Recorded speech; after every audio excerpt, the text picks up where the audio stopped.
Giving you the real from A to Z surrounding the Dallas Cowboys. News, updates, rumors, transactions, takes, and more. So strap up, Cowboys Nation, and start your day off with A to Z Sports. Live with Will Steele. 3, 2, 1. Here we go! Oh, yeah.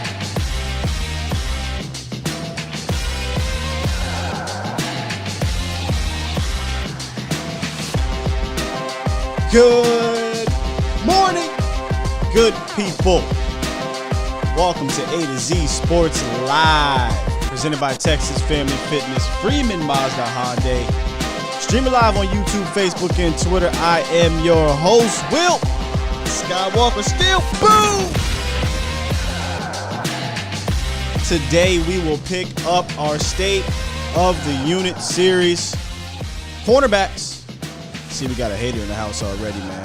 Part 2, we're talking cornerbacks. We're going to dive into each one individually and talk about them as a whole. I think they can be better.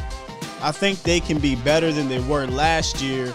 And I think last year they were pretty damn good, contrary to popular belief. We'll dive into some numbers. We'll dive into the All-Pro, Trevon Diggs. We'll get into the guy that people love to hate, Anthony Brown. We'll talk about Jay Lou. And yes, we'll have to bring up Kelvin Joseph. He is a part of this unit, and he is a part of the reason why it could potentially be better, but it all depends on a few different things. So we got a good show lined up today. I love doing this State of the Unit. I told y'all that already. One of my favorite series to do. But it is June 7th, 2022. A lot of cool things going on this week. If you are in the Dallas area and you're looking for something to do, head down to Frisco. They're doing the Reliant Home Run Derby for the Dallas Cowboys. The players will be there and things like that. I'm going to be there. So if you're there, hit me up on Twitter. Let me know. And if I see you, man, I'll try to give you some of these tickets to the celebrity softball game this Saturday. So a lot of cool things going on in Dallas this week in regards to the Cowboys and whatnot. And I would love to see you guys there. But shout out to the Bomb Squad. Bomb Squad! Appreciate y'all being up in here. We got D Shift, TC915, Professor O, Brian Bradford, Alpha Mason, Iceberg Q, Manny, Gregory, Toxic Tom, Downey Burner. Hey, Toxic Tom, somebody on Twitter took your swag a little bit, man. Shout out to I think it's DC4L on Twitter. I'm not sure his handle. So instead of using my draft picture, he used the picture from yesterday's Vash Lombardi show, where I was winking. Hilarious, man. Hilarious. Lemitra, what's up? Who else we got here? James Ruff, Kel Randall, Joe T. I need to get that name right, man. Over on Facebook. Gregory Matish was good. Jarvis, Ghostface, Thriller. What up? Oscar Sullivan, James Ruff. I'll shout you out, Big Pun, because, hey, you're here in the morning. In a way, you're part of the Bomb Squad because the Bomb Squad is here in the morning. They get those notifications, and some of y'all don't even probably get the notifications. Y'all just know I come in here about 8:20 or something. But Big Pun forever is a Eagle fan, so it is what it is. Antoine Swain. Who else we got in here? D.A. Lee, Jesse Falls.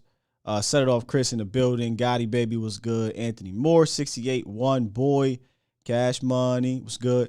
Who else? C. Nix. Y'all are definitely coming through early. I appreciate that. I truly do. And if you miss it, we are now getting the podcast audios back up on Apple, on all the podcast networks that you can find them on, Spotify, all that good stuff. So if y'all miss it, y'all know what it is. Hashtag run that thing back.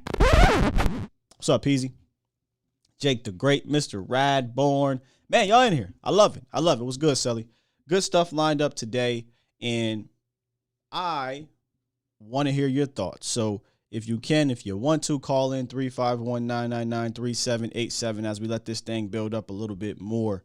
In the roundup, we also got the Rams throwing around some more money and a Cowboy player actually had a little something to say about that, and I got a little something to say about that as well. So we'll get into it when it comes to this salary cap and whatnot.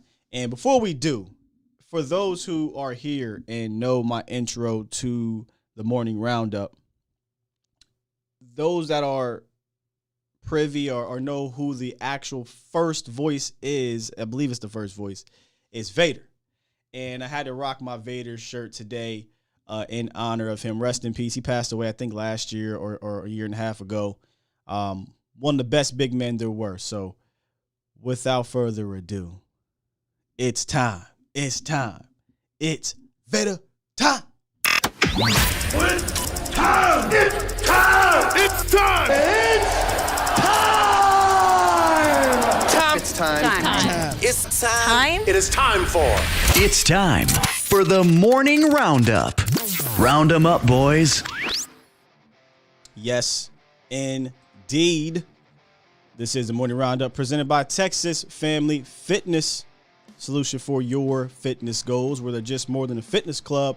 They provide the tools, support, and resources you need to achieve your goals. So check out any of the 13 different locations in the DFW area. Very beautiful facilities, state-of-the-art equipment, state-of-the-art resources, or visit TexasFamilyFitness.com.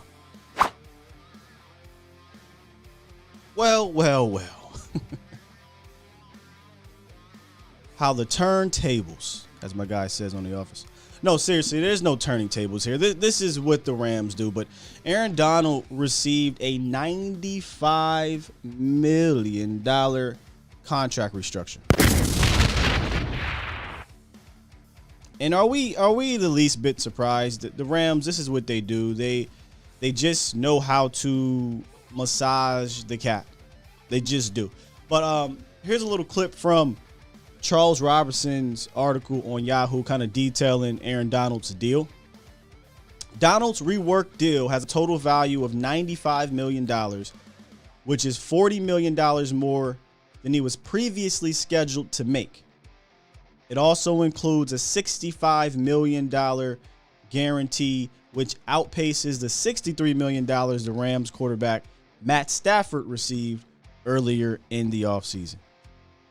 Sir, the defensive tackle got more than the quarterback. Man.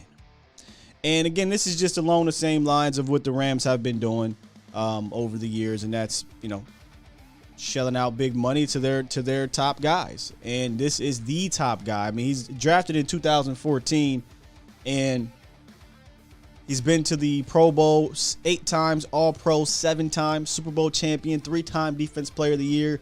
After the Super Bowl, I think we came on the show and argued the only competition for Aaron Donald are people who aren't playing this game anymore. Like, there is no competition for Aaron Donald in the league. His competition is LT and Reggie White. Aaron Donald is arguably the greatest defensive player of all time. And the only reason why you may not say he is because of guys like LT who essentially changed the game, right? But if we're talking about eras, if we're talking about 80s, 90s, 2000s or whatever, Aaron Donald's the greatest defensive player in the 2000s. I don't even know how that's arguable, in my opinion. There's some other greats, the Ray Lewises, the Ed Reeds and things like that. That's no knock on them. But Aaron Donald's dominance is equivalent to Shaq, in my opinion. People might not call Shaq the greatest player of all time. They're probably not going to call Aaron Donald the greatest player of all time. But they call Shaq the most dominant player they've ever seen. And that's kind of how I look at Aaron Donald, man. I think he's the greatest defensive player in the 2000s. Truly do. Truly do. Toxic says I can beat up Aaron Donald. Reggie White, Bruce Smith, LT were on another level. So is Aaron Donald. So is Aaron Donald. We had this conversation, Matish, months ago. I guarantee you, go put up Aaron Donald's statistics, accomplishments, play against. I would just put Reggie and LT. Salute to Bruce Smith, but put their accomplishments and their attributes to the game with Aaron Donald. He's in that realm, and that's it. Like, there's probably those three. over the last, 30 years, 35 years, whatever it's been in the 80s with Reggie. So, yeah, D shift. Donald's on that white LT level. That's his only competition. Now, he's got some more years to play to try to surpass it, but that's really his only competition right now. But that's a different thing I'm going off there on Aaron Donald. I just think he's just amazing. Here's what J. Ron Kurtz had to say about the Rams shelling out money. It must only be a salary cap for the 31 teams because the Rams have their way. I took to Twitter and I was like, I wonder if that might be a little bit of a shot at Stephen Jones. Here's Stephen Jones right here. I ain't gonna cook. I can cook.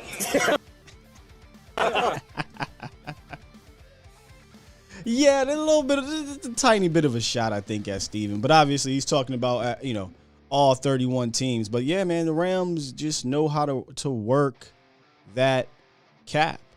And I know what y'all gonna say. Some of y'all was gonna catch up to him, Sky. Where's my clock button? I don't even got my clock button no more. I'm still waiting for it. And if they come away with 3 Super Bowl trips and 2 Super Bowl rings, or 3 Super Bowl trips and a Super Bowl ring out of all this money spending and these trades, you'd be lying if you said you wouldn't take that. You'd be lying. So the Rams at it again. But we saw this coming. AD said, hey, listen, man, I got my money. I'll retire. That's big time leverage. But shout out to Cole Patterson, our A to Z article spotlight today. He talked about Dalton Schultz potentially having some leverage. He says, where Cowboys pass catcher holds leverage in contract dispute. Now, let me just say this real quick. The leverage of Aaron Donald and the leverage of Dalton Schultz is completely different. There was a bit of a debate on Twitter yesterday, interestingly enough, about Dalton Schultz having leverage. I'll read a quick quote from Cole's article. He says, when you add in his production and Njoku's recently signed contract, Schultz has leverage. Additionally, there is very little proven depth behind Schultz on the roster, increasing his value to the Cowboys. So make sure y'all check out A to Z Sports Dallas.com for the rest of the article. And before we get into the state of the unit, let's kind of end the roundup presented by Texas Family Fitness with this leverage situation. We have to understand the definition of leverage, right? We're not saying that Dalton Schultz, or he's not saying that Dalton Schultz has Aaron Donald leverage or is Aaron Donald or what have you.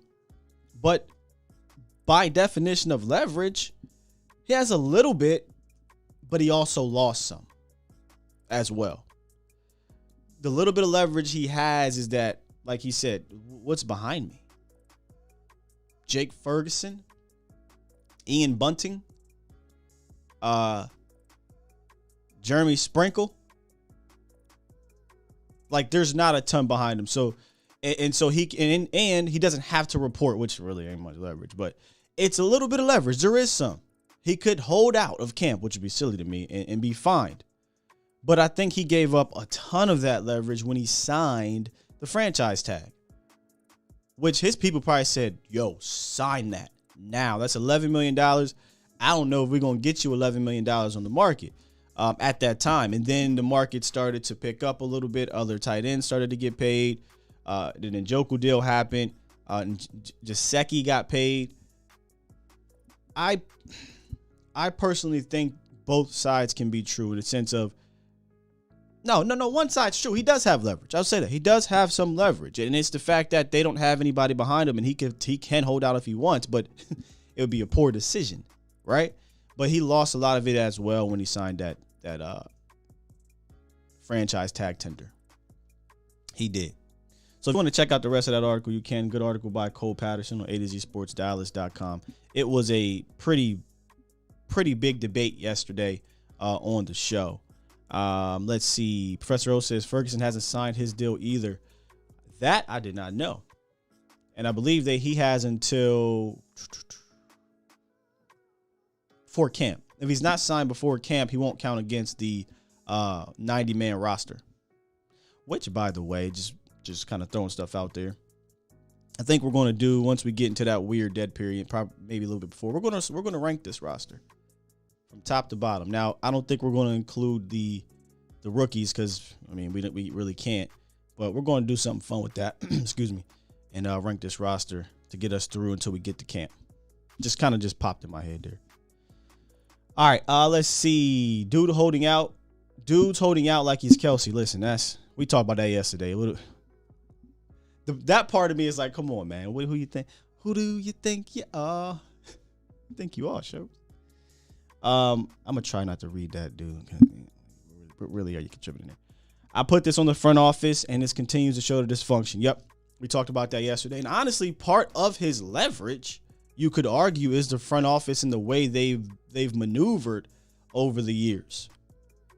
They've put themselves in this situation to give him this little bit of leverage, and just by the way they've been negotiating these type of deals, and especially on the franchise tag. We saw the Dak Prescott get put on the franchise tag. We saw D-Law get put on the franchise tag. Hell, we can go back to Anthony Spencer when he got put on the franchise tag.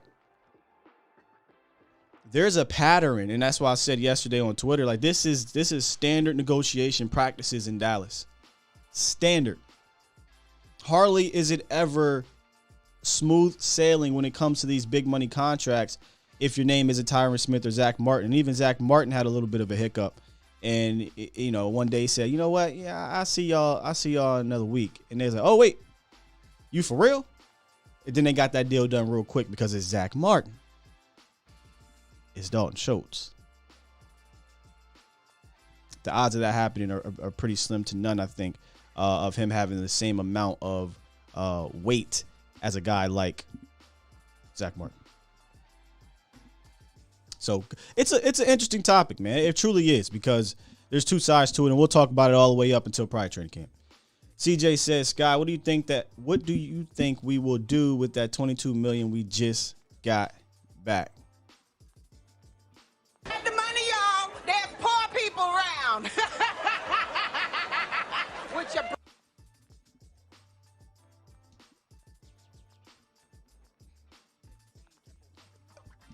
Nothing. Last year they went out and got Malik Hooker, so maybe they'll go get another Malik Hooker this year.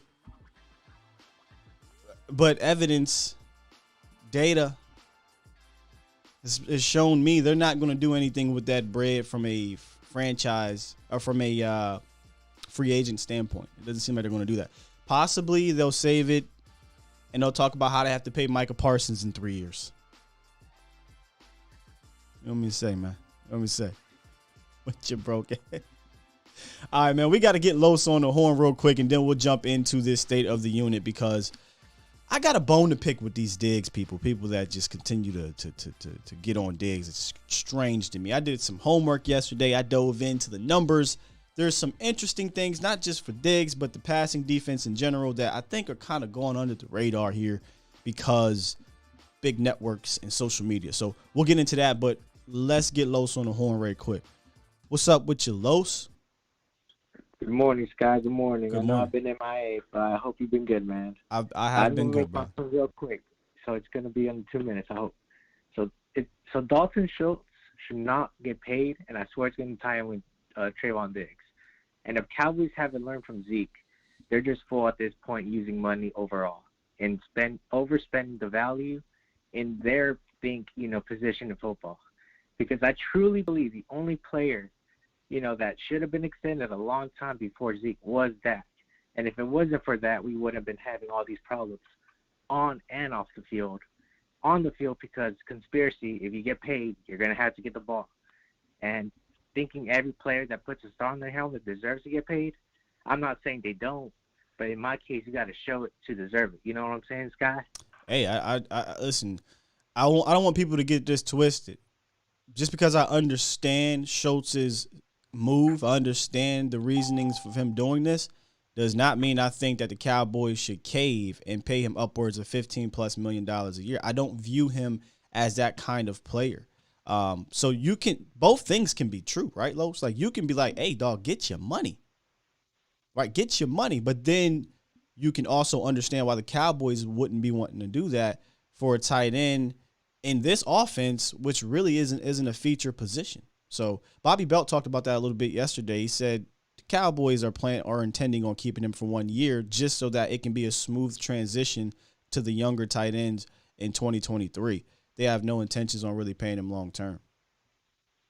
Exactly. And then it ties in with Trevon Diggs. There are going to be greater playmakers on the defensive and maybe offensive side in the future that you're going to have to pay, especially Diggs. You know, he's going to try to back up for that Brinks truck. And if Michael continues on the trajectory that he's going, you know that we're definitely going to have to back up. Don't do that to me, Los. You know? Can we not talk about Michael Parsons' contract? Can we not? 1 year. I'm just saying. He's been in the league 1 year. If Schultz were to get paid, anybody were to get paid today, that contract has no bearing on Michael Parsons getting paid in 2026. When you can extend him after year 3, but you can also wait till after year 5, or year 4. So I think it's goofy and to bring up, not you, because I think the franchise brought up Michael Parsons, but it's silly to bring up Michael Parsons' contract, bro. He played 1 year. It's just silly. So summary of my whole take is, like, us as Cowboys fans, we got to know that this is not the Dallas Cowboys. These are the Jones Cowboys. And we can't dictate or influence them on who they think, if they think they know football, there's just not going to be another say otherwise. But if they do sign Schultz long term, it just shows me it's rinse and repeat every single time. And by January and February come around, the front office comes up to the podium and gives us that bullshit of, hey, it's been a successful season. We got team building, et cetera. F that. You're the effing Cowboys. You're the only expectation we should have year after year is make some playoff runs and not just win a wild card game. In 20-plus years, Sky, since the Cowboys made the NFC Championship, and in that meantime, the Rangers have been in 2 World Series. The Stars have been in 2 Stanley Cups.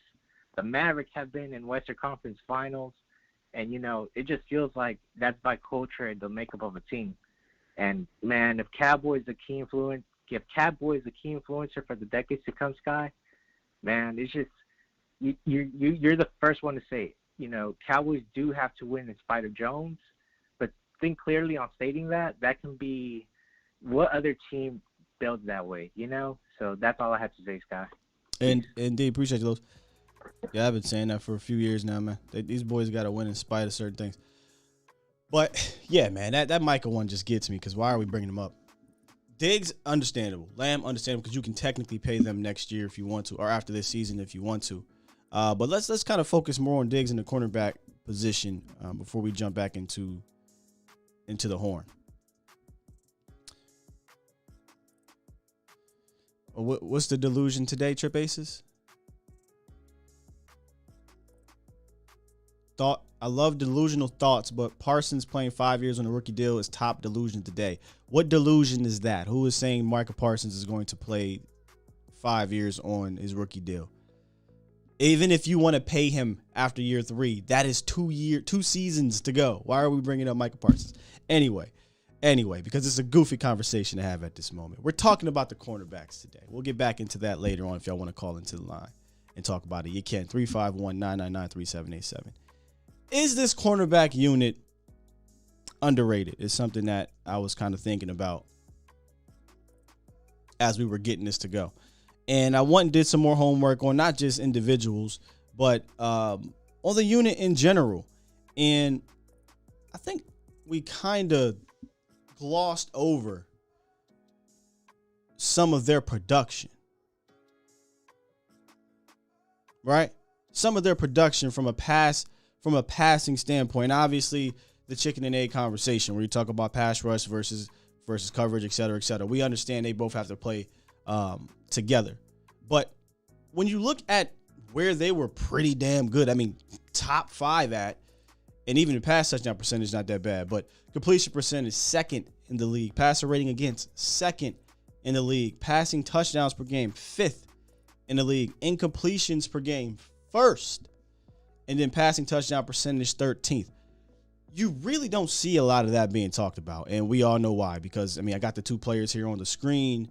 They seem to be the hot button players on the defensive side of the ball for different reasons. Diggs is Diggs, all pro, but people believe he's overrated, which is wild. And Anthony Brown, people just absolutely think he's trash. I don't think that's true for either of these dudes. I think there is a happy medium for both, but I think when it comes to Diggs, we all should be super excited about this kid. But when you look at this, I think a lot of people tend to forget how solid the passing defense was last year overall. Now, in spurts, it's a passing league, and listen, these aren't all pros across the board, but when you look at the room in general, and we'll go through all of these guys on an individual basis. When you look at this room and you go across the league, there may be a few teams that have two top-end cornerbacks, and some people will argue this too, but it's Xavier Howard and a Byron Jones type of situation, both getting paid two top-end dollars. But as a total unit, 1 through 4, or 3 or 4, it's hard to find 3 to 4 guys that you can believe in and count on to go out there and give you solid production. There's maybe a handful of teams that have that. I think Dallas is one of them. And I think they have the ability to get better. Now, let's kind of talk about the one guy that a lot of fans, NFL fans, and PFF, PFF seems to believe is overrated, and that's Trevon Diggs. We got to start the unit off with Trevon Diggs. When you have an all-pro season, when you do something that hasn't been done in 40 years, that's who we need to talk and focus on. And for whatever reason, man, if you did one of those blind tests or whatever, or you just came on earth and you were told about the game of football, and somebody told you, hey, man, this cornerback had 52 tackles, 21 pass breakups, 11 interceptions, 2 touchdowns returned, 52% completion when thrown at, 55.8 quarterback rating when targeted, I think you'd be like, damn, that's pretty damn good. What's the problem? Oh, he allowed the most yards in the league. Okay, but did he allow the most touchdowns? No. Was he like, to give up a whole lot of touchdowns? No. Well, were the touchdowns like backbreakers? Did he give up game winners? Nah. No. Did he drop crucial interceptions? Was he getting cooked by all these number 1 wide receivers? Nah. Was he a liability? No. Then what the hell's the problem with Trevon Diggs in this season? I know what it is. We allowed PFFs of the world, social medias of the world, to turn Trevon Diggs' season upside down. Go check out KD Drummond's article. I cannot remember what it is. Professor O, if you have it, you can drop it too. But he did a phenomenal, I don't want to say comparison, but he put it in layman's terms. People that are saying, oh, he gave up 1,000 yards, which depending where you look, PFF says 1,000. PFR says 900 something. Which either way, he allowed the most yards in 2021. But let's kind of dive into some of the numbers in regards to the touchdowns and the yards or what have you. PFF credited Diggs with 5 touchdowns that he gave up. 5 of them.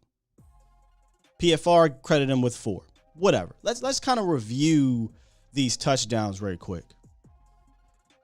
At Washington, remember where he got kind of mossed by Sims? The Cowboys were up 24-0. Heineke scrambles away, almost gets sacked by Micah Parsons, I believe, and heaves it up, and Sims make a fantastic catch. They score. 24-8 is a score. Cowboys end up winning.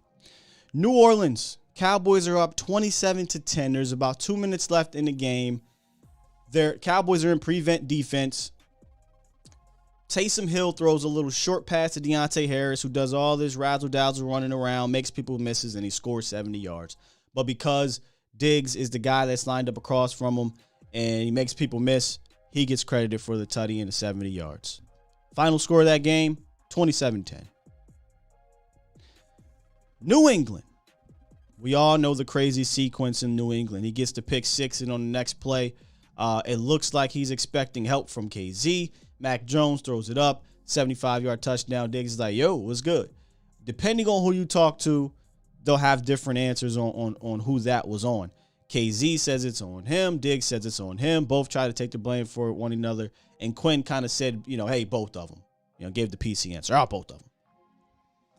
I think the only two touchdowns that mattered and you can say were squarely on him, both at the same time, were the Broncos and the Vikings game. Versus Tim Patrick, they tried to pull a double move on Trevon Diggs, and it really didn't work. Diggs was still in phase. Diggs was still in good coverage, got his head around. Tim Patrick, used his big physical body, shielded off Diggs, and Teddy Bridgewater put it in the bucket and touchdown. Cool, that's on you, Diggs. Like, you got beat, you got the touchdown. Happens. Then the one against Minnesota where they took advantage of Diggs' aggressiveness early in the game. Kubiak, I think he made an excellent play call. He was faking the screen. Thielen sold the block. Diggs jumped and Thielen came over the top for the pitch and catch touchdown. Great play design.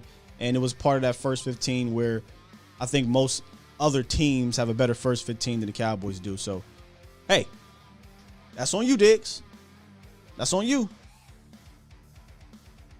But overall, when we go back and look at and we dive inside these numbers, Cowboys are 4-1 in those games that PFF credited Diggs with the touchdowns. We just rattled off 5 of the touchdowns. 3 of the 5 didn't really matter. Or actually, one I don't really put on him, which was the Patriots game. In those games where he allowed a touchdown, the Cowboys gave up 22 points per game, and they were 7th in the league at 21 points per game in general. When Diggs did get an interception, the Cowboys scored 44 points off of those interceptions, something that the PFFs of the world do not want to tell you. They don't want to tell you that the Cowboys capitalized on almost every single one of those interceptions. In fact, I'll say this. I think I wrote it down here. The only games they did not capitalize on the interceptions of Diggs, week 2 against LA, they didn't score any points.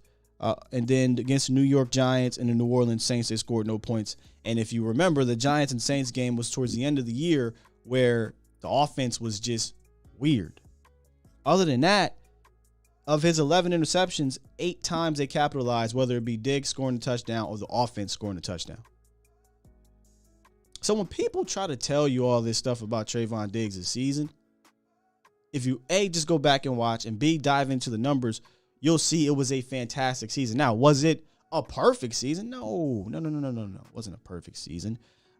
He's got to work on that aggressive nature, right? Timing get a little bit better. But we have to remember, he was in year 2.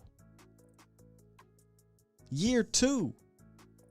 When Jalen Ramsey's of the world are heralding you as one of the best cornerbacks in the league, but Joe Schmo Romo fan for life 62999 with no picture on Twitter is saying this dude is overrated and a bum and gets cooked. Who you think I'm going to sit here and listen to? Joe Schmo 6999 Romo Stan or Jalen Ramsey? And there's plenty of other people like that. Now, where the Cowboys pass defense in general and Diggs could stand to get better from a statistical standpoint is the yards per completion. They ranked at the bottom of the league in that, I think somewhere around 29th. And Diggs, I think, gave up the most yards per completion due to some of those big plays being credited to him. But the bombs, the heaves, I think the one against the Washington football people comes to mind at the end of the year.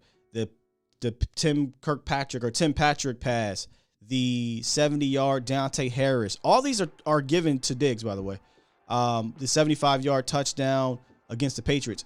Those are going to take that number through the roof because they're 75 yards, 70 yards, 50 yards, 50 yards. Like, those are huge pass plays.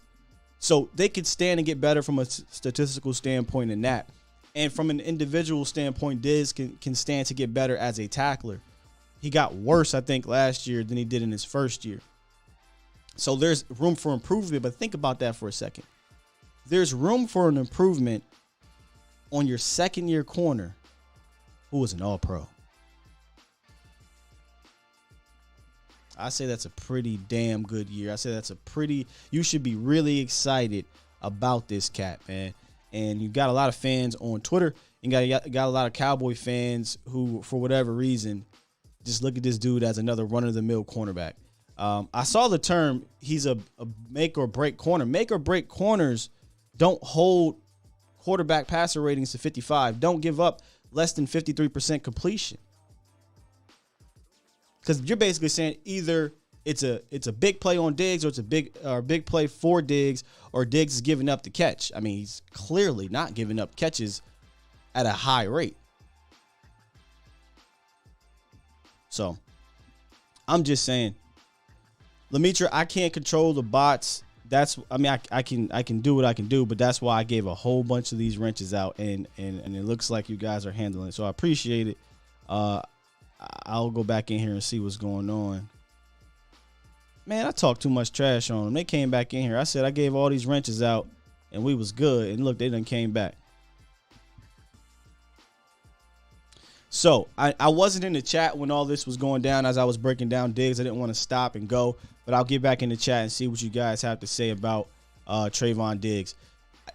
I'm not just saying this, man. There are a lot of fans who don't believe in this dude and think that his season wasn't all that. So I'm just curious how y'all feel about it. Chuck P says that yardage bullcrap is overrated. He had 11 picks. I totally agree. We said this before about Dak, and I'm going to say it about Diggs. Since when did we start pushing around yards on cornerbacks as the number one statistic? If before the season happened, if we went into the season and said, hey, yo, you got a corner that's going to have 11 interceptions, 2 return for touchdowns. He's going to be responsible for 44 points, being a part of 44 points for your offense or your scoring offense or whatever. He's going to give up 4 touchdowns, and he's going to lead the league in yards given up. But your team, your defense, your turnovers are going to skyrocket. You're probably like, yeah, I take that. But then when it's the Cowboys, you know how that go. Man, these bots is crazy in here, but I appreciate y'all. We got a couple callers on the line. Let me get to those in a second. And let's see what y'all saying in here. Sky, what if the front office is the one fueling the hate to drive his price down? Uh-oh, that is tinfoil hat. That is tinfoil hat. I don't think we're quite there yet. But if next year, say Diggs gives up like top 5 yards in the league again, don't be surprised if somebody out of Cowboys land says, oh, yeah, he gets interceptions, but yards. The media sees us Cowboy fans beating our chests about Diggs, and they're creating excuses, reasons to shut us up. Yet they want to overhype Bradbury and Slade from the Eagles. Man, I'll take Diggs all day and tomorrow.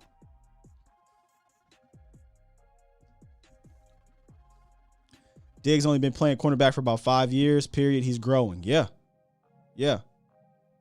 Man, these bots is crazy in here. Oscar says, I just hope Diggs continues to play with that hunger with the older brother that he has. I have no doubt. Diggs has a work ethic, I think, out of the facility, when he's with his brother. And his brother, is always going to push him. So I appreciate their sibling rivalry. But it's really not even a rivalry. It's sibling love. You can see it in his personal life out of the star. Swain said, let's not forget that this wasn't a stat until Diggs. Exactly. All right, man, let's get back into the horns. I think B Bird came through earlier, then dropped out, came back in. So let's get B Bird on horn. What's up, OG? Hey, what's happening, man? Appreciate the show this morning, bro. No problem, man. Appreciate you calling in as always. What's up with you? Hey, so with I think you've heard me say this before. That is Skip, Shannon, and Stephen A. couldn't talk about LeBron and the Cowboys. Their show would only be 20 minutes long. And I honestly believe that because they bring up the Cowboys just for no reason on that. Because that's just they know that it drives the numbers. Here's another thing that drives numbers: keeping Cowboy players off list. Because what ends up happening now, Cowboy fans are going crazy. Like, why is this person off the list? Why is that? Or talking negatively of a Cowboy player. And so even like when they do like top 25 under, top players under 25 and no Cowboys on there, that's done intentionally, man. Well, the one picture you're talking about. So apparently Micah and Diggs and Lamb were on there, but they purposely took those numbers out of that picture to do exactly what you said. If the picture's not there, because a lot of people won't notice that the numbers don't add up. If the picture's not there immediately, Cowboy fans, whoa, what's going on? Why ain't Micah up here? And then boom, it's getting retweeted, it's getting talked about, it's getting engagement. We know the trick now. The gig is up. Yeah. And I try to spread that to everybody, man, because it's just a shtick that those guys do on the morning shows as far as Skip and Shannon and Stephen A. That's just a shtick, man. Those guys, they may believe some of that stuff, but they really go all in on each other's side just for good debating and good entertainment. That's all it is entertainment. So I am far beyond entertainment with Cowboys. I just like information, man. You let me dissect it the way I want to. Right. Well, hey, so I got a story, and I won't be long on this one, man, if you don't mind. No, never mind your stories, B-Bird. Oh, okay. So I was in basic training. I actually served in the military, did a tour in Desert Storm. So did my father. Cool. So in basic training, man, what they do, they set you, they set the platoons up or whatever, and, you'll have competitions against each other. And so I was my platoon leader, like we go against this other company, and this other platoon had swag, if you get what I mean. You know what I'm saying? It was cocky. And so they were winning all the, the PT, the shooting, accuracy, and just everything. They were winning all the time. And our platoon leader kept telling us, hey, man, don't worry about it. They won't win. They won't win in the end. We'll win in the end. Man, we just kind of did the traditional stuff that everybody did. And so when it came down to it at the end, they kicked our butt anyway. And so what the deal was, I thought about that, and I said, well, we was doing it every way that, that the right way. We did it the way that traditionally had been done. But these other guys were kind of, they was all over the place, but they were good. You know what I'm saying? But what it was those guys, they were unconventional, but they still had basics in them, right, in what they were doing. Right. And here's the biggest thing. We didn't have a plan. Our plan was to watch them fail. We waited on them to fail, and they never did. And so what the Cowboys and the rest of the league are doing is waiting on the Rams to fail. They don't have a plan, man. They're saying there's no way they can do this, and the Rams saying, no, y'all been thinking about this thing altogether different. Y'all put too much emphasis on people that are unproven for cheapness, and we're trying to win now. Y'all do this in the future. Cowboys, you're going to be good winning. In 2027, okay, we'll win all the ones up until then. And so what they're doing is they're winning now, and they'll worry about that other stuff when it comes. We have players that are high played. We got a Dak Prescott, but we also got a Michael Parsons who's not.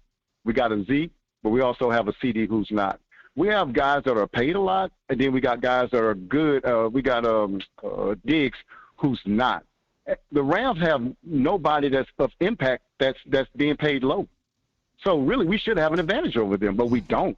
And so what I'm trying to say is I think the rest of the league, and especially the Cowboys, are laughing at the Rams saying, yeah, it won't last long. And we know what they're doing. They're doing just like that platoon that beat us. They just winning all awards while y'all saying that. And so, man, I just wanted to kind of just say that, man, and put that out there. I think the Rams are being unconventional, and I think you have to kind of be unconventional to kind of, do something against the grain, and then that way you take this league by storm, man. And then before everybody know and catch up with what you're doing, that's no different than what we did as the Cowboys and Jimmy Johnson when they came in with the new draft board. Jimmy coming out of college, knowing all the college talent. And we were different than everybody else, and we won because we were different. We evaluated talent different than everybody else caught on to that. But what the Rams are doing, I applaud that, man, because diametrically opposed to what we're doing, and they're being successful. And to be honest with you, it just throws it right in Stephen Jones's face. Now, we got $23 million to get better, and we got a team over here that's putting out money over here, and they're winning Super Bowls or being competitive every year, and we're not. And he could say, hey, it won't last long, and it will come back to bite him, but win. And is that our plan, that they'll fail? I don't like that plan, man. But anyway, I had to get that off my chest, man. And I'll talk to you later, brother. D-Bird, thank you for the words, brother. Thank you for the words. Excellent analogy. Have a good day, bro. I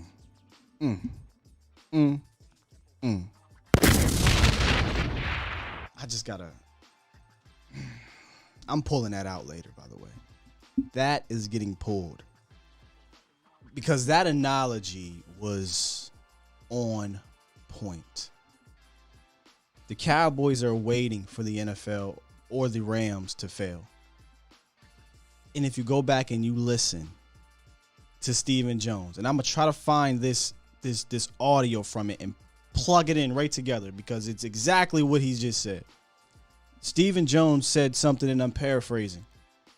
Yeah, the Rams won a Super Bowl, and they did it by going all in, but eventually, got to pay the piper.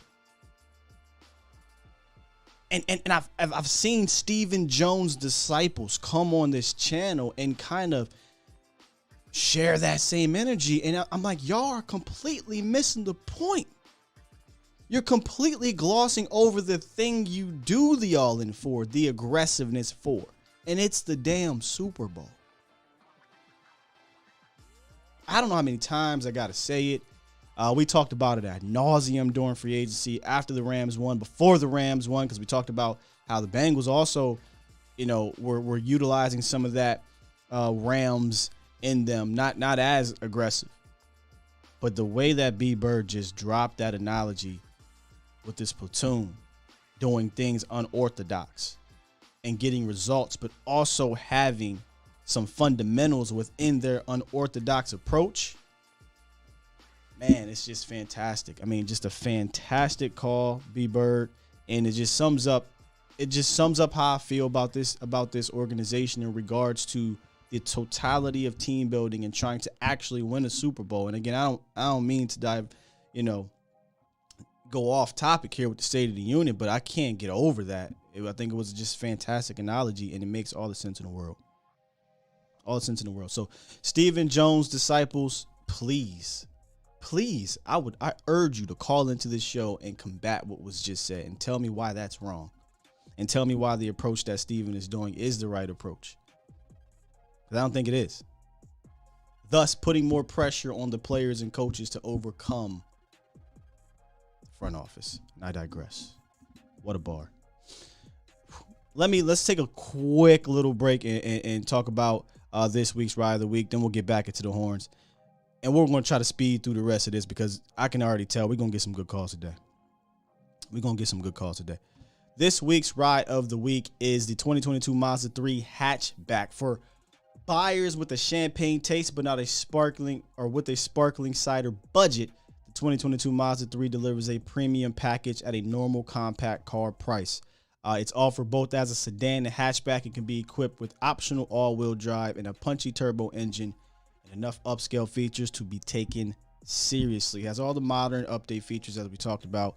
So give Freeman Mazda a visit or visit freemanmazda.net for more information. You're listening to A to Z Sports.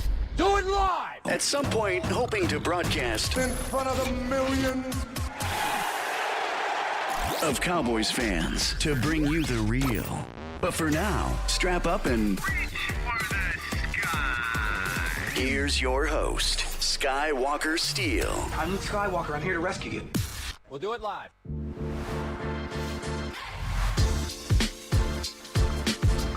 That's why I love y'all. Y'all the best, man. Y'all the best. Welcome back to A to Z Sports Live. Make sure y'all hit that subscribe button if you haven't. Hit up A2ZSportsDallas.com if you miss out on the shows or some articles you want to check out. We've got some talented, fantastic writers over there. Cole, Mo, Lennox, just Shane. We're continuing to grow. Appreciate y'all. All you do. His disciples are the youth. One day, I'm going to get Stephen White to call in here. Stephen White, we want you. Nah, I'm not going to do that. Yeah, for all the wrestlers, y'all know who it is. Hogan. Let me get set it off, Chris. He know what I'm talking about. Hogan. What's up, man? What's up? Hey, man.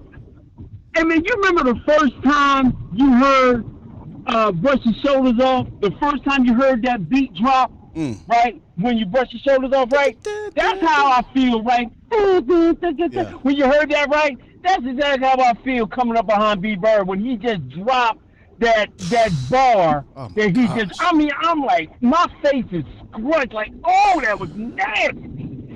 Bro, I was hoping B Bird just kept going. I would legitimately sat back here, drank my coffee, and this would have been the A to Z Sports Show, hosted by B Bird, and been chilling and being cool. B Bird, just dropped a sermon. God dang. I mean, I felt like I was watching Glory Year part when they had the campfire. I was like, yeah.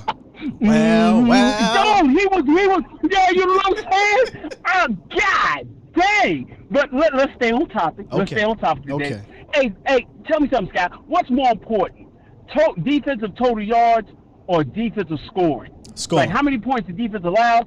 Scoring, right? Yes. That's most important, right? Yep. So my question is, going back to what somebody said earlier, nobody cared about how many yards the defensive back gave up. A couple years ago, we were just begging somebody to get interceptions. Byron Jones would be on this football team. Well, he probably would have priced himself out like Diggs is going to end up doing. But we cared more about Byron Jones getting interceptions. We didn't care how many passes he knocked down. Yeah. But now you get the culmination of pass deflections, interceptions, playmaking, swag. I mean, but Diggs is everything you've asked for. Everything you've asked for from this football team to get a cornerback like that and to get him in the second round. And on top of that, to get your number one wide receiver in the first round of that same draft. You bring up Byron Jones, and it just goes to show you how our fan base can be a bit fickle in the sense that we, like you said, most of us, including me, and I like Byron. I was kind of advocating for Byron because I'm like, all right, man, if we at least we got a lockdown guy, if we can get somebody that can get interceptions on the other side, cool. But we were all like, yo, Byron, we need to get more interceptions. A lot of people were saying you need to get more interceptions if we want to pay you. Now Dallas gets a guy that gets more interceptions. It's like, oh, wait a minute. Now. He give him too many yards. Right, he give him too many yards. So, yeah, you're right. That's going to get echoed when it comes back at the end of the year, when it comes time to pay this guy, that he gives up too many yards. Yeah. But going back to the State of Union of the defensive backfield, I know we don't like Anthony Brown. A lot of fans don't like Anthony Brown. But you cannot negate the fact that he has really been better coming in. He was better in the slot. And he was forced to play outside, but also going back to the defensive back coach that came with not George Edwards. Who's the other defensive back coach we talked about a couple of months back? Who everywhere he's went. Yeah, Joe Witt. I think with the addition of Joe Witt, that even helped him, and that's going to help with the other guys that are behind him. We've all talked about Chauncey, Odigizua. We've talked about Neville. We haven't talked about Nashawn Wright. And Nashawn Wright having the ability to come in with this offseason very quiet. Nobody's asked about him.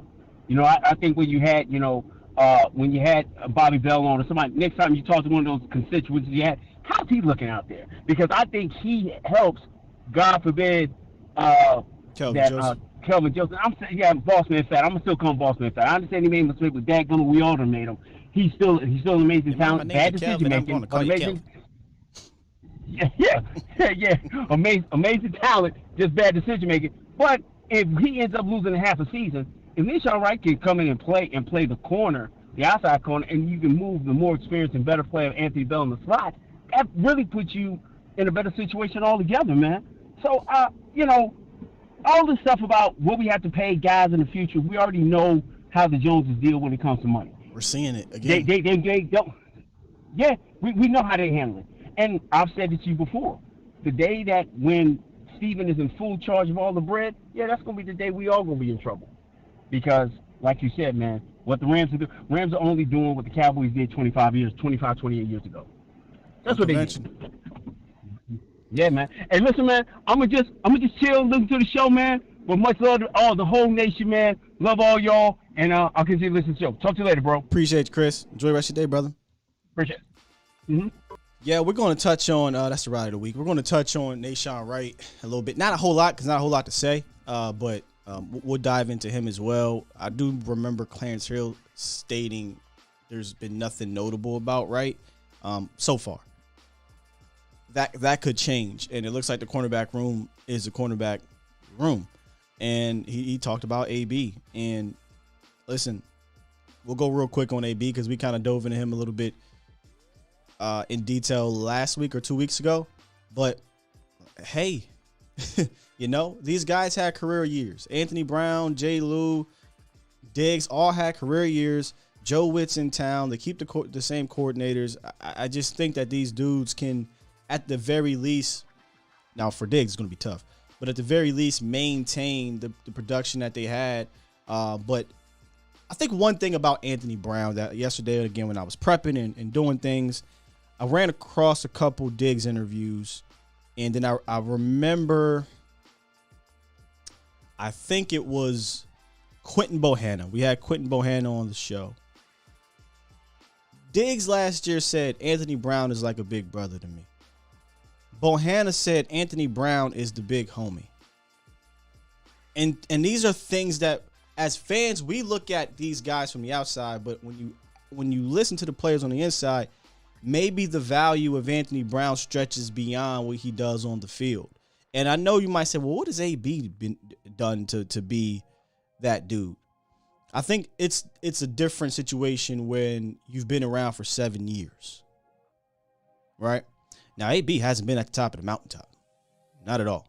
In fact, I was calling for a guy that's been at that top of the mountaintop to come in and be big bruh for some of these dudes. But when you don't do that, there's got to be a big bruh. And Anthony Brown is the big bruh in the room, and these guys respect him. So we, no matter how much we don't like him, we can't knock that aspect of AB and what he means to some of these dudes in that locker room. You saw it sometimes in the, what do you call it? When they do the sounds of the sideline. These dudes were so happy for Anthony Brown anytime he got an interception or made a play. And they talk glowingly of him outside of that. And I know you could say, well, you can say that about everybody. Well, they ain't saying that about everybody. So I think that is just a little nugget about AB that matters inside that locker room. But on the field, I mean, you saw it, targeted 78 quarterback rating when targeted, and he was targeted top 3 or 4 in the league. 3 interceptions, 17 pass breakups. He had a solid season. And, you know, I think one of the more underrated things about Anthony Brown is his tackling. At least last year. I think last year he kind of improved his tackling. But if you go back and just look in total, he's never been a poor tackler. But he had his moments where he'd be like, oh, come on, what are we doing? That's like, you know, being a chihuahua chasing the ankles. But, you know, he made some stops, some good stops last year. This is just a Minnesota game I'm just throwing up here. But I think Anthony Brown in this Minnesota game was one of his better games because he was matched up on Thielen. He was matched up on Jefferson. And he was really damn solid in this game.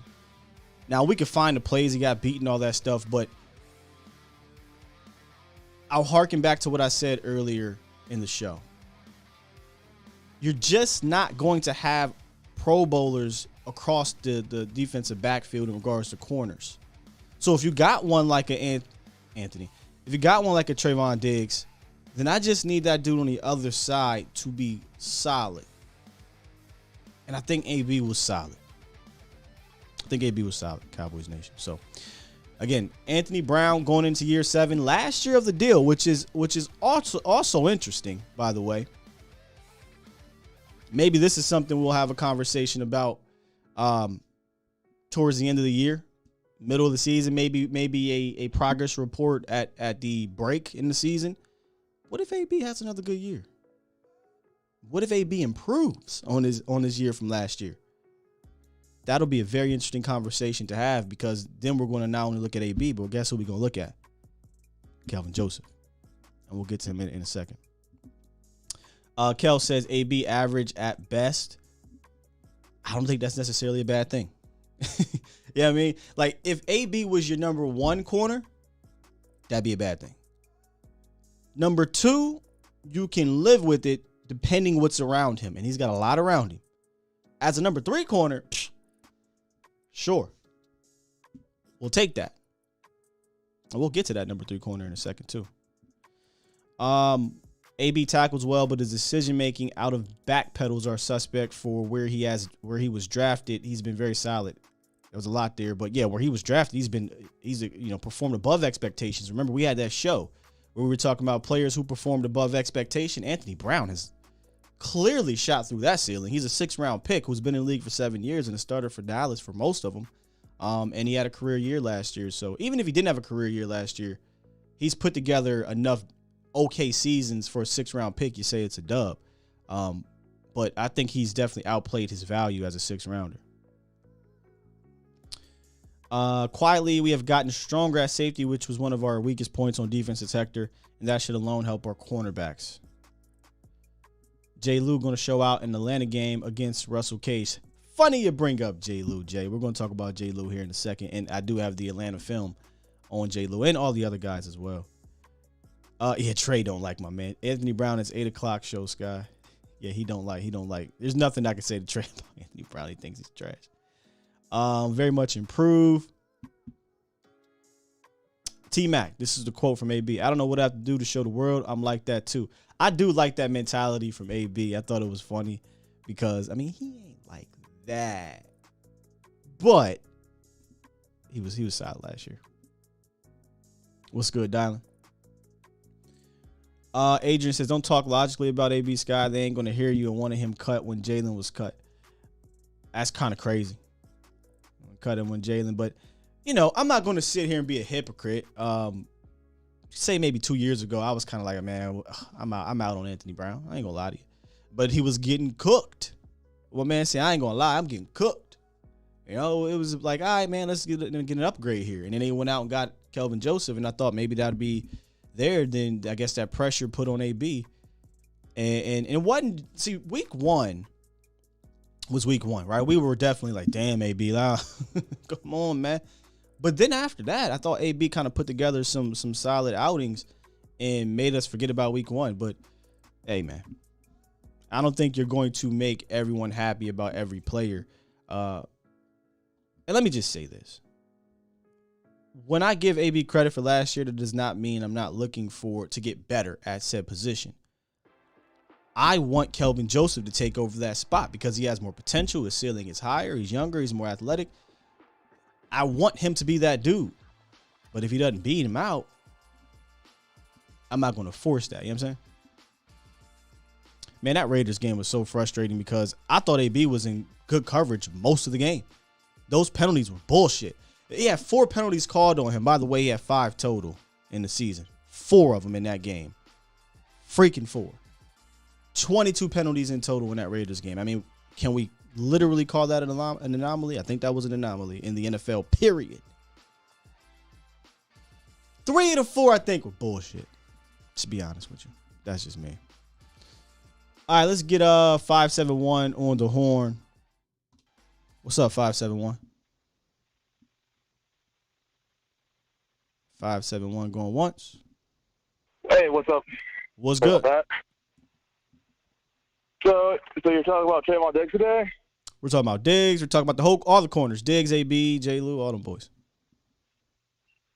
And the thing about PFF, dude, if they would have actually just watched the film and actually maybe talk to the coaches to figure out what some of the assignments were, I don't think he was gave as many credit for giving up too many yards. I think he was actually. I think PFF needs to do a better job with that. Yeah, I think they kind of went on a mission to add yards on him. But regardless, though, because if you go to any other metric, he technically led the league in yards. But I just think it's such an overrated statistic. But and for the most part, quarterbacks actually fear the corner more who could take the ball away than just the ones that just bat it away. You would think, right? but they kept trying that, man. I don't know why, but they kept trying it. And then they was trying him with bums, right? Like, what are you doing? Right. And the thing with Anthony Brown, I think Cowboys fans were just to forget about that Raiders game. You're right. I think both of those calls were a bit ridiculous and a bit over the top. Yeah, they got AB on that one. And about the Bucs game, that was the one thing I'm looking at. Like receivers across the league, not many receivers that teams actually have like 3 number ones. Fair. And if you really talk about the AB play, where we all know AB versus AB kind of got smoked in a way, I think Dan Quinn broke it down where AB was actually trying to recover for DeMonte KZ, I want to say it was, and he gave up the big play. But regardless, that game he was getting cooked anyway. But it was week 1. I think he made up for it. Yeah, I do think it's funny though how KZ actually is involved with 2 of those 2 bigger games that were a little whoop-de-whoop. Yeah.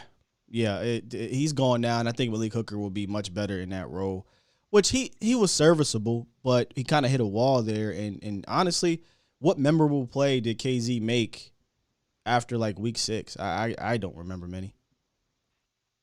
That's just it, man. But if you want to get if you want to even try to get upgrade more time, like at the cornerback room, if Kelvin manages to beat that number 2 job, put Anthony Brown in the slot, now that would be awesome.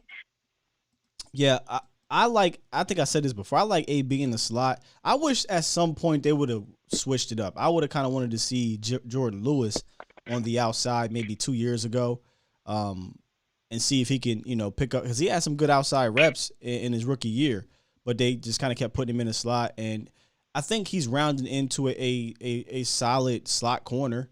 So this is not to say Jay Lewis been bad in the slot. I think he's been serviceable in the slot, but I would have loved to see him on the outside because I thought he had some boundary cornerback skills to him. Right. But I was also thinking like the games where you have to deal with big slots, which I can see that being as a friend. Say again? Oh, I actually can see like some teams using like some of these bigger guys that could run really fast in the slot, which I think Anthony Brown would do really great at.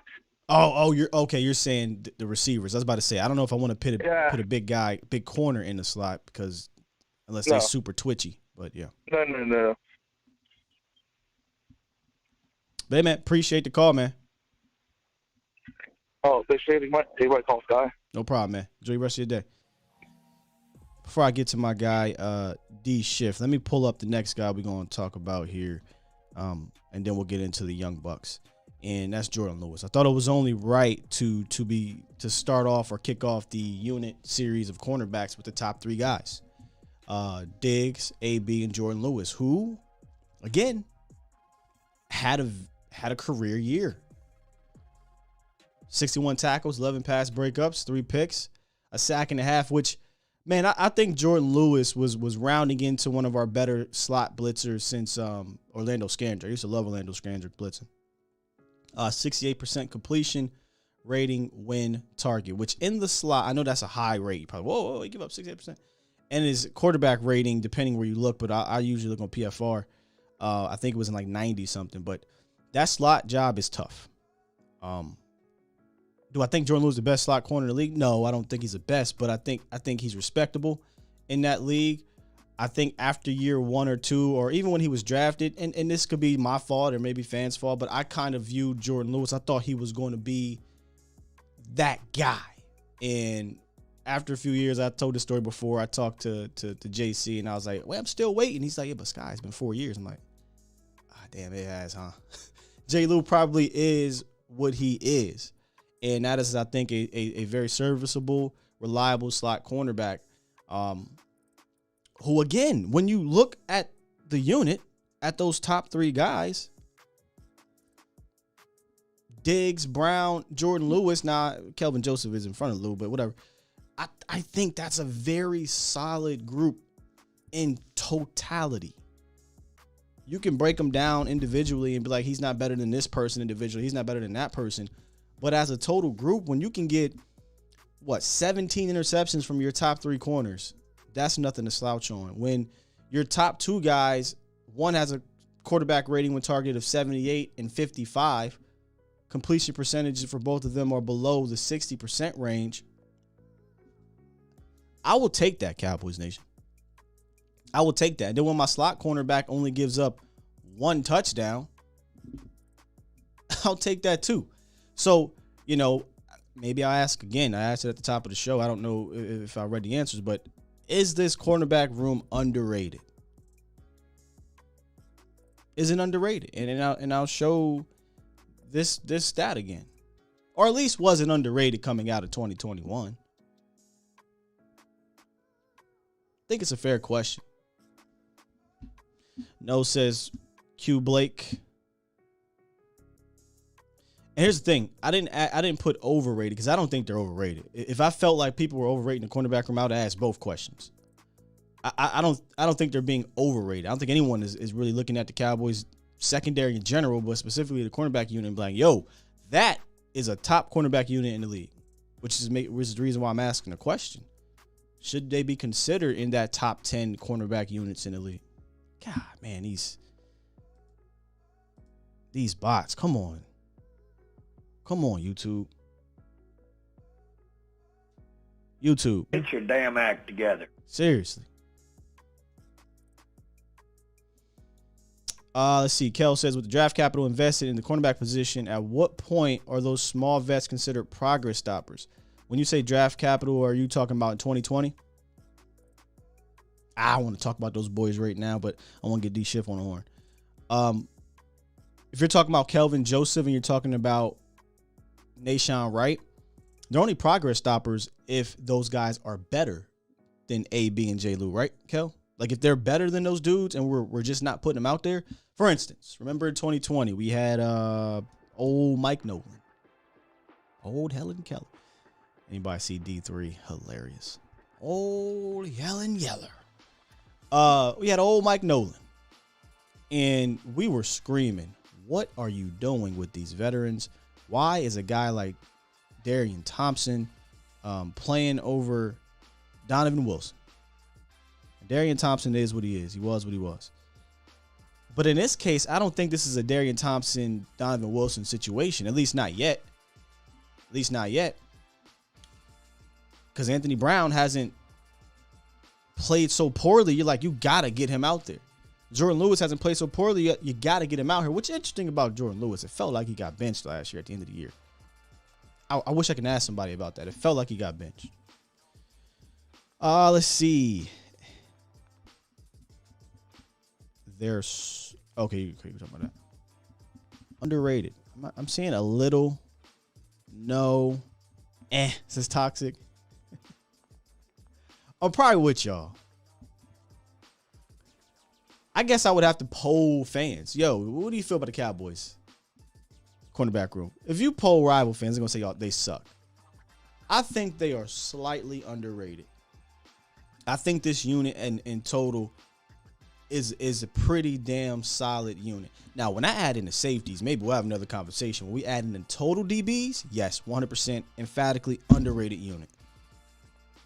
Period. I think this is an underrated unit when you include the DBs in general. But the actual cornerback room, I think they're a little bit underrated. All right, before I get to the Young Bucks, let's get D Schiff up in the building. What's up, D Schiff? Hey, what's going on, Sky? Man, what I feel about this cornerback unit, I feel you've been trying to get rid of Brown and Lewis for a while, right? Like not you. At least Brown. Yeah. Lewis has been, I think, rooted for. Like we've wanted him to do it for so long, but he's had opposition with when Rashard was here. That kind of slowed, I feel, his momentum. And but he's crafted himself to still be a real solid guy who can make you a play here and there. And that was the whole knock on like the Byron Jones and the Brandon Carr regime, right? We didn't get a lot of picks. We were so like thirsty for picks, and they've added like great. They've thrown great second and third round picks at the board, and you come out with Lewis, Diggs, and you luck up with a 6th-rounder in Brown.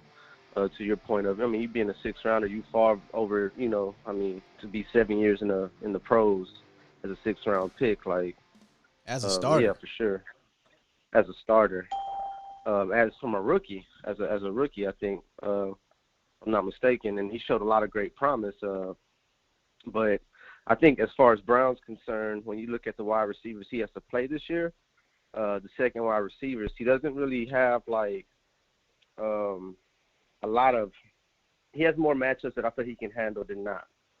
I look at the Godwin, T. Higgins, Allen Robinson, Thielen, and then if you want to throw Smith in there twice a year. So it's about 5 or 6 games, and in the rest of those games, he has pretty favorable matchups where I feel like, Brown's best for you when he can be confident in his assignment. Yeah, D-Shift. We talked about AB a lot where I think when he gets down on himself, it used to kind of affect his game the rest of the game. I thought he did a little bit better with that this year, and it could be because this defense was just a different animal in that way, right? Like they pick each other up. Supported by pass rush, yeah. Had as you talked about with Lawrence, first time in a long time, you didn't depend on just one guy. You had pass rush kind of coming out from everywhere, and Parsons, I feel, is the catalyst for it. And so when you have that type of player, adding that type of pass rush, and then he doesn't have to take as much responsibility as Diggs does at this point. I think he can just kind of lurk, and I like Brown lurking. So I think the cornerbacks are like real good for this year. When you talk about going into 2022, you talk about the quarterbacks, they'll be playing not very high level quarterback level, and then his assignments as far as who he's playing, I think it's very favorable and very manageable. Yeah. So just I'll sit back and listen to you, man, and appreciate you as always. Thanks, Shift, man. Appreciate you, dog. It's a good point. It makes me want to go back and look at some of the wide receiver 2 matchups. He brought up Thielen. I thought AB played well against Thielen and Jefferson last year. So yeah, I'm gonna go look at that, man, and see some of those wide receiver 2 matchups. And if teams try to get the wide receiver 1s on Anthony Brown. I'm trying to think of the playoff game, but again, that was against a quarterback that AB had to pick. Matter of fact, he had the interception in the playoff game. And I'll just remember that. But that game was so strange because I don't think Garoppolo was really doing anything from a passing standpoint. And then we really weren't worried about Garoppolo from a passing standpoint. It was the run game, and that's what really did the Cowboys in. Run game, defensively, run game and penalties did the Cowboys in, but offensively, a whole litany of things did them in that regard. Dallas Sports 1977 says, I'm pulling for him. Oh, you're talking about Marquise Bell. Yeah, I'm pulling for all these young bucks, man, these undrafted guys, but sounds like you got a close tie to Marquise Bell. I don't know if Marquise Bell is going to be a factor. And that's the thing, right? We kind of, and maybe that's where people don't like my flavor. People may call it you're throwing a wet blanket, but I bring a lot of realism here. Like, we got to be real about these undrafted dudes. Yes, Bell, and we love Story, and we love some of these other undrafted guys, and hopefully, and they may make the team. But if I'm being realistic, I have a hard time believing like they're going to have this immense impact early on. But in reality, making the team is a major accomplishment, and now let's continue to develop. So when you are needed, maybe in the next year or two, you can slide in. I just have a hard time thinking a 6th, 7th, and undrafted free agent year 1 is going to be a hump player or an impact player early on. It usually takes these dudes a little bit. All right, let's get my guy B on the horn. What's up, B? Long time no speak. What's good with you, my G? How you been, man? Man, I've been good. It's been a slow news situation over the last few weeks, but we've been getting through it, man. Yeah, I know, right? Yeah, I've been busy myself, though, man. I've been out here working, man, trying to get to it. I see you finally accepted your boy on that IG. But I didn't even know that was you. Like, here's the thing. You saw my IG. I don't do nothing on there. I see. When I seen it, I was like, oh, man. I got a Twitter, but I don't do nothing on there. See, I'm on Twitter, bro. I'm active daily on Twitter. IG, I literally use it to communicate with Sosa. And that's pretty much it, to be honest. But maybe at some point I'll get back into it. Oh, okay. Everything been good, though, man? I see you big time. I see my boy got Dallas reporters on this show. I've been tapping in, man. I haven't had a chance to call in, but I've been tapping in, seeing what's good. I said, look at my boy over there. Look, we growing. We trying to get better and better and do this thing in a different way. You know, when you get it from the mud, it ain't as easy as others, but you know, we trying. But it feels better at the end because you know you came from the mud, man. Feels great. Oh, that's what's up, though, my G. Man, I ain't really had too much today, man. I just wanted to tap in, but I did have a bone to pick with you. Uh-oh. I peeped a couple weeks ago that you did a video talking about signing Anthony Barr. And when you talked about it, I had actually seen the live show and I tapped in on the chat, but I never had a chance to go back.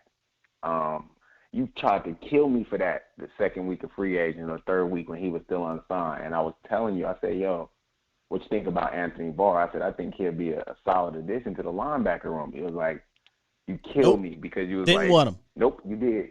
You did not want him. He was like, he injury prone. He's an older vet. Other options. Might be a progress stop. Other options. So what changed your mind? I think I explained it actually in the show. If you would have asked me I didn't get a chance to listen to it. If you would have asked me this question, I basically, in paraphrasing, beggars can't be choosers. If you asked me this question, when you asked me this question, the hell I'm looking at Gallman and Anthony Barr for? There are far better linebackers in here. There's the Bobby Wagners of the world are still available. Why would I want Anthony Barr that early in free agency? Why would we get Bobby Wagner? We could sign Dalton Schultz for $11 million. Hey, why would we do that? I don't know. So what changed was, well, damn it, Sky. You want a veteran dude. You know, there ain't that many left. There's only two that I really like, Quan Alexander, and I use the term really with Barr loosely because beggars can't be choosers. And Anthony Barr was one of them, B. And he was the name obviously being talked about with free agents and the Cowboys and the connection. And it's like, I mean, it makes sense. He makes the most sense now. Back then, I'm not looking at no Anthony Barr. March, what was it, 24th? I ain't looking at no Anthony Barr. There's so many other players I would have much rather have. But here we are in June now, B. Who did we sign that linebacker, B? You know what's crazy? See, I was thinking about it. I was thinking about the George Edwards connection. Yeah. That's how we got J-Ron last year. And I was thinking about who can be a solid veteran that's probably hurt and that's probably cheap. Oh, this is Stephen Jones special.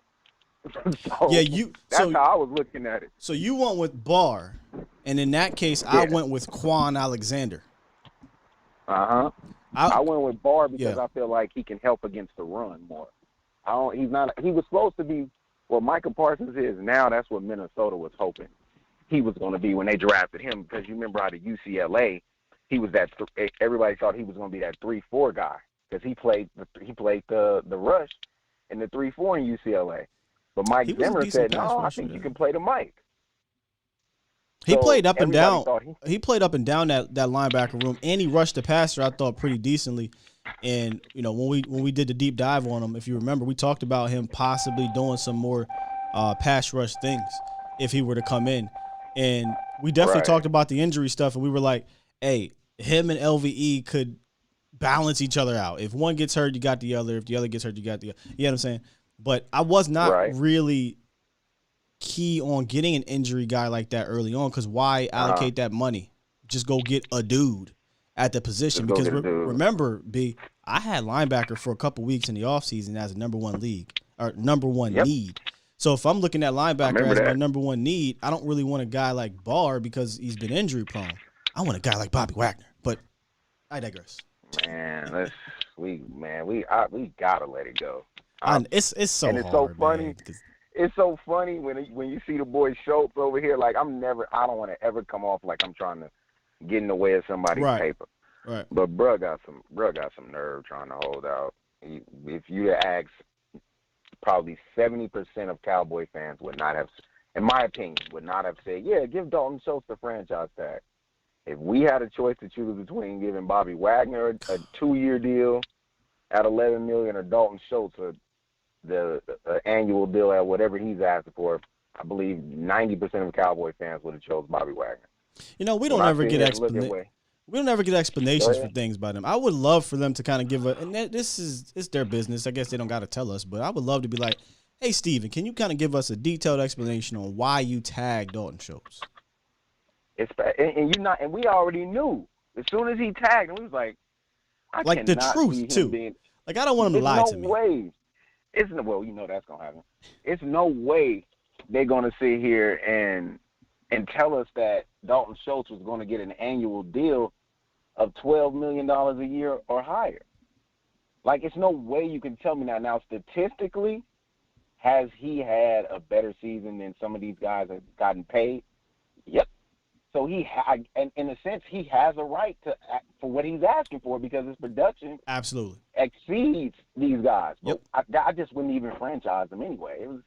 I went back the guy a little earlier. I went back and looked at the tight ends that were available at the time, and we've talked about a number of them. In fact, we did a show on some of the upcoming free agents, and we were like Catboy tight ends, and I think Mo Alley Cox was one, O.J. Howard was one. But I went and looked at some of the. That was your guy. Yeah, I would love to. Howard was your dude. Would have loved to bring in O.J. I went and looked at the numbers of two guys that I think could have complemented each other and added a different dynamic to this tight end room. O.J. Howard and Gerald Everett.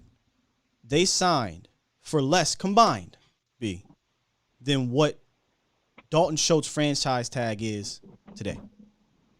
Wasn't O.J. Howard like 1 year, $3.5 million or something? $3.5 million, and Gerald Everett got 2 years at $6 million apiece. So in total, in year one, and probably that cap hit is lower for Gerald Everett in year one, but let's just pretend it's $6 million. You're looking at $9.5 million for Gerald Everett and O.J. Howard, and you still could have drafted a Jake Ferguson to be tight end 3 to kind of, work his way in and be the tight end 2 next year. I'm gonna just keep it a bean here, man. I would have really loved to see what that looked like. Gerald Everett as my seam stretcher. Hell, OJ can do the same thing, but OJ can block as well. That's just me kind of fantasizing on a different look. Or you could have just kept Amari Cooper and let the tight end walk. But like you said, I digress. That's totally different, yeah. Oh, man. But like I said, man, I ain't had too much of nothing, man. I'm going to go. I know you get close to that time, man. I just really wanted to call and say what's happening, my G. Appreciate you, man. All right, man. Stay up, bro. You too, bro. Somebody said, Sky, stop it, man. OJ couldn't start on his own team. Yeah, you're right. He couldn't start for an all-time great Hall of Fame tight end that's in front of him. Yeah, my bad. Couldn't do it. He ain't got to worry about that in Dallas. Ain't an all-time great in front of Dallas. Go look at when he did start with Jameis Winston. He put up some damn good numbers. O.J. Howard's issues is not talent. It's injuries and this situation. And if you recall what I was saying, O.J. would have been my tight end 2. I actually would have had Gerald Everett as my guy because he's just can do more things for you from a pass catching standpoint. But again, I think this isn't Dalton Schultz's fault. I think this goes back to how the Cowboys view the tight end position. They don't view it as they want an athletic guy that can do things after the catch, stretch the field, do some wide receiver things, all that stuff. They don't view it in that way. That's how I view it. But if you want to kind of hedge your bets, all right, cool. Give me the receiver guy. And then O.J. Howard is 6'6", 250, and he's a solid blocker.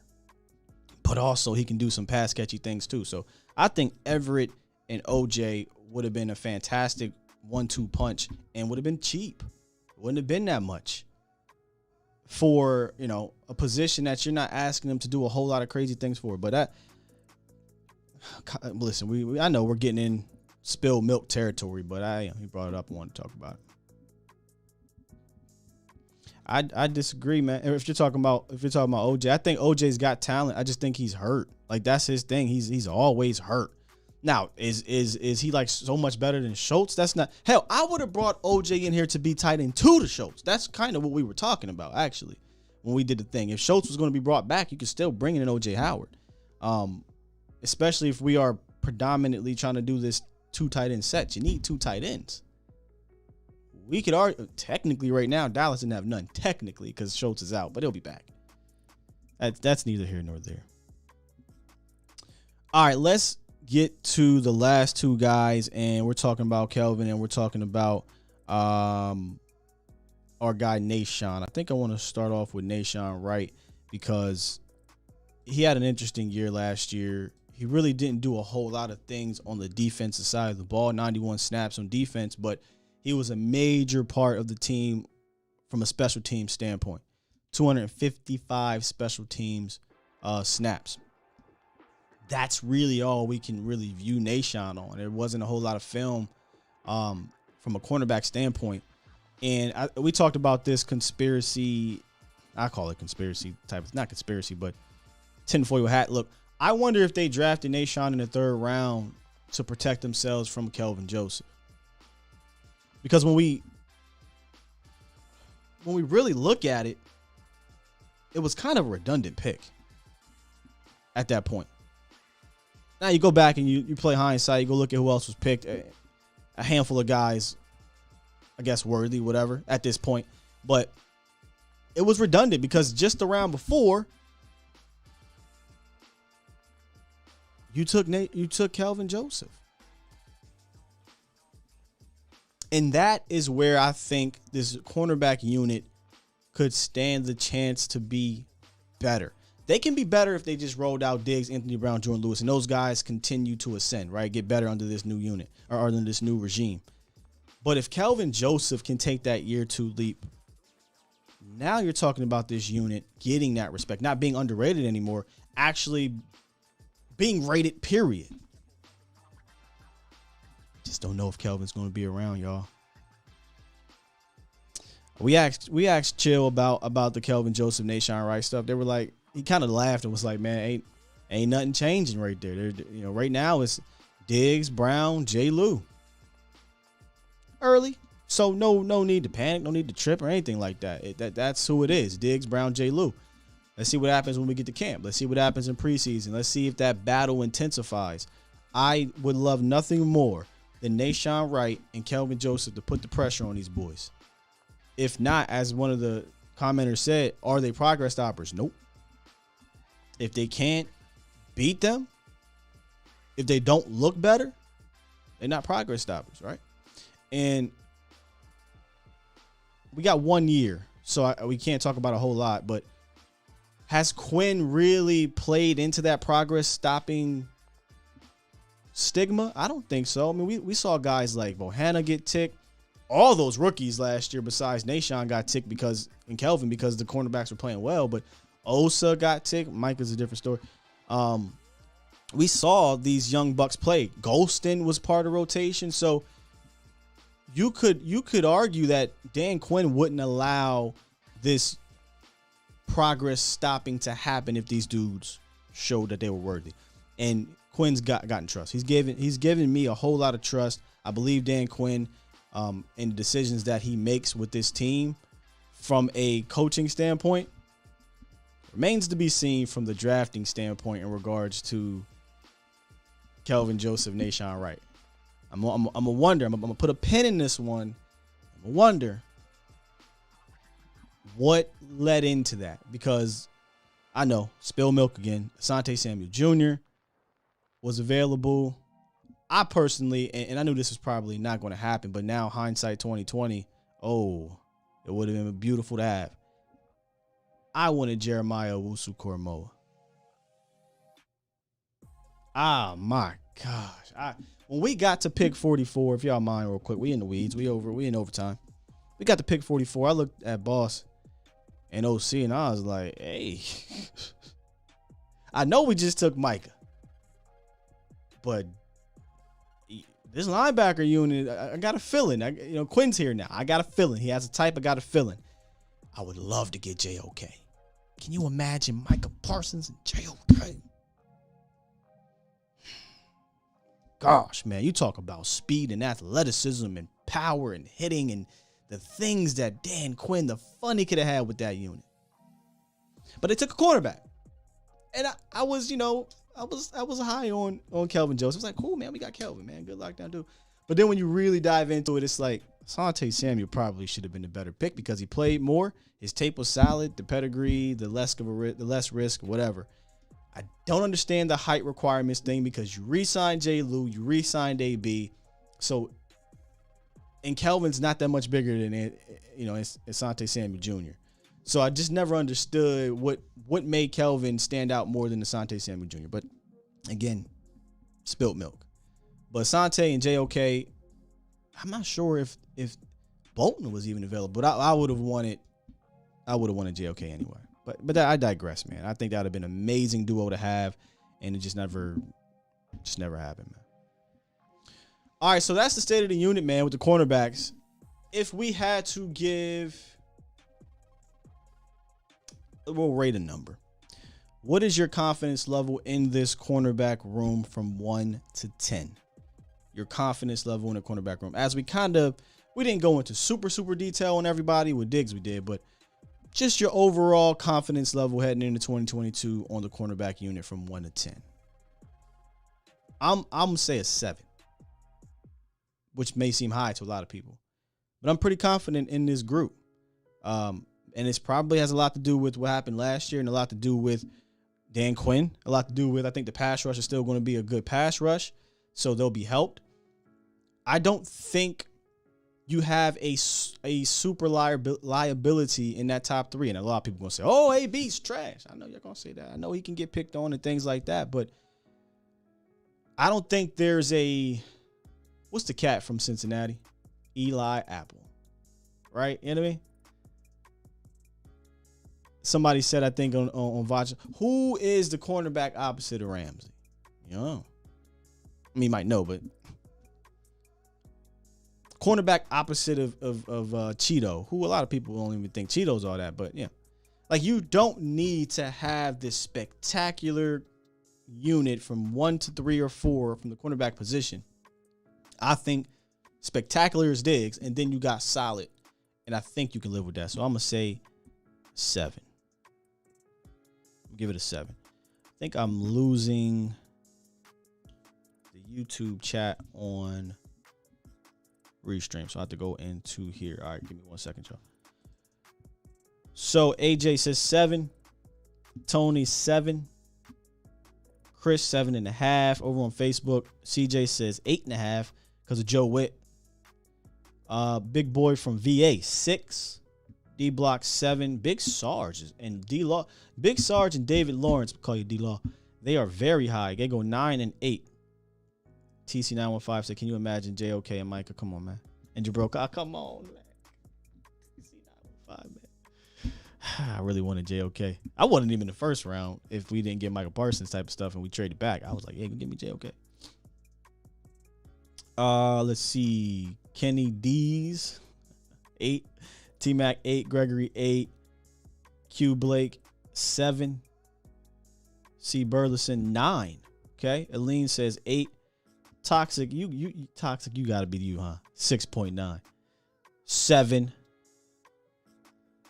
Big H 7. King Element 9. Joseph Sandberg 9 because you have more savvy safety play. Let's see here. Al Kareem Turner says 6.5. So sounds to me like Trey. I need to see Trey. Drop your number, Trey. I'm very curious. Oh, 7. There it is. Oh, okay, Trey. I thought you were going to go a little bit lower because of Anthony Brown. That's fair. That's fair. D Block says I'm happy with the room. Not gonna lie to y'all. I'm a little bit shocked, just a tiny bit, because I wasn't sure how you guys were going to react to the cornerback room. It felt like there was some mixed opinions on it because of Anthony Brown for the most part, really. And then obviously the Kelvin Joseph thing happened, so it's not like you're high on Kelvin Joseph. But overall, I think we're looking at about a 7. And that's pretty damn good, in my opinion. If you got a cornerback room that your confidence level is above average and closer to good, if not good, I don't know if 7 is considered good, but if it is, that wouldn't be shocking me. I think you're winning here. Big Star says improved pass rush will make the cornerback position very strong this season. Gregory says 7, not 8, Sky. Jay says Parsons, Cox, and Clark are going to be a scary trio if it becomes a reality. Yeah, I think I said this to somebody on Twitter. I can't wait next year to see this. The linebacker room, how I feel about it now, is going to be 100% different next year. If Clark comes back, Jabril Cox obviously has a year under his belt actually playing. I'm going to be super excited next year for that unit, which maybe we'll talk about next. We'll see. Maybe that'll be next week's State of the Unit. We'll see. Tony says, sounds like a law firm. Parsons, Cox, and Clark. CPC. Yeah, the linebacker trio is going to be fun, Kareem. A lot of fun. All right, good stuff today, Cowboys Nation. I'm definitely taking out B Bird's call. That was a fantastic call. Have fun with y'all. Y'all know I love doing these State of the Units. I'm going to try to space them out, though, because we're getting into that period. So next week, I'll surprise y'all on what unit we'll do. Just keep on rocking. If you are new up in here and on your way out, please hit the like button. Helps us out. Helps us get this quality Cowboys content out to new viewers, right? And if you like what you saw, subscribe. If you want to check out more, you're not quite sure yet, you can hit the notification bell when you do, or you can go look at more of the stuff on the channel. And also check out A to Z Sports Dallas.com. If you need to see how it's spelled, it will come through on the ticker below. And make sure y'all follow me on Twitter at Skywalker Still. Like I told B, I'm hardly active on Instagram, but on Twitter, gets busy on Twitter, y'all. Gets busy on Twitter. All right. With that said, later on tonight, check out my guy, Mauricio Rodriguez. He's going to keep bringing the heat.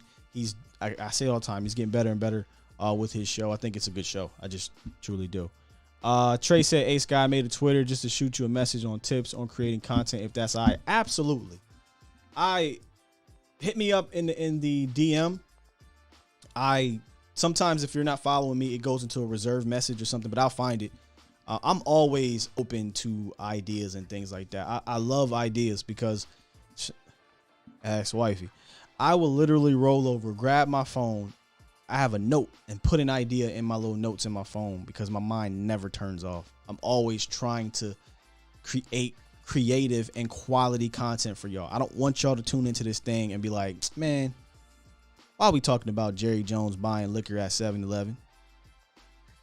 Why are we talking about ESPN Dan Orlovsky's rate? Like, you know what I'm saying? I don't want y'all to do that. You know what I'm saying? I want to bring quality stuff, engaging stuff that we can have fun and engaging conversations about as best I can, especially in the dead period.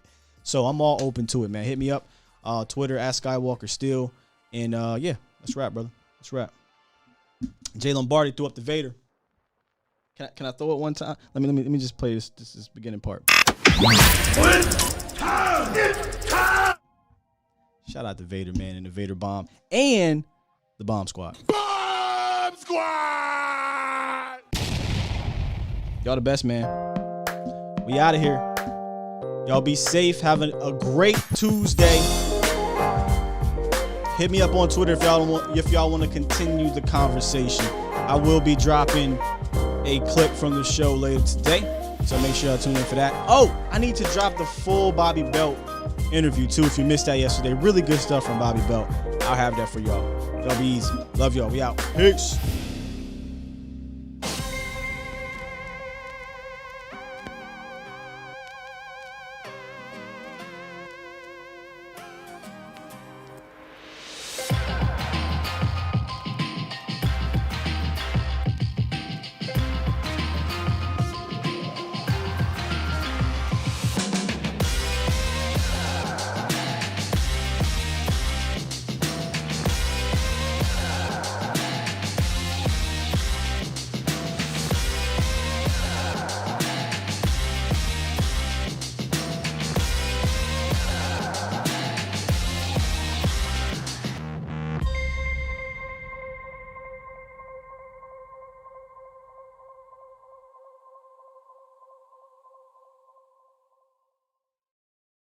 I don't have the patience to jack with you today.